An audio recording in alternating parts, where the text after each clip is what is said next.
church all your life and not have learned this. This one is difficult to learn. Are we being honest in this place? What do you mean, don't worry about your life? This can only happen by faith. How do I bring myself to a situation where I look at all the storms in my life and I conclude not only that God is in control, that because God is in control, I will not worry.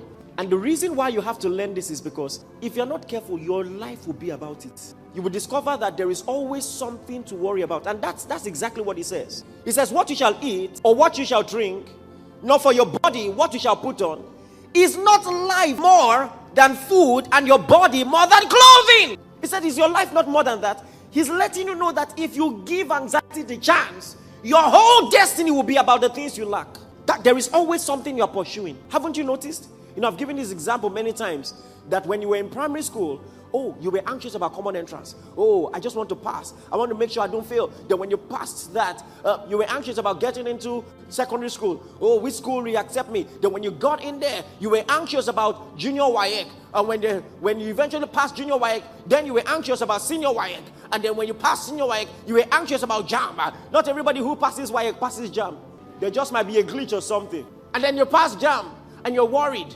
Not everybody who has good results gets into school. Then you get into school. I want to have at least a 2-1. You are worried about that, anxious about that, crying about it. You weather all the storms in school. All the lecturers that just hate you for no reason. All the sadists that say things like C is for you, B is for me, A is for God. Did you ever have any lecturer like that? Then you eventually get a job. Oh God, what is job without marriage? In fact, some of you, in this kind of culture, as a lady, they will say it's even the job that is the reason you are not married. You are too successful. See the kind of car you are driving. Tone it down. You two, you now have to tone it down. You sell your SUV, buy a small Kia, and then you eventually get married. What about children? And then you eventually have children. Let my children be okay. Let them not have accidents on the road, or let them not be kidnapped, or let nothing happen to them.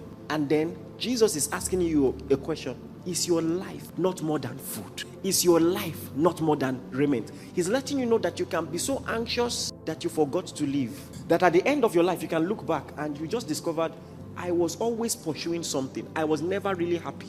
And the funny thing is, the goalpost will keep moving. If I only have this, I'll be happy. When you have that one, you now say, but like I said, what is a job without a family to spend it on?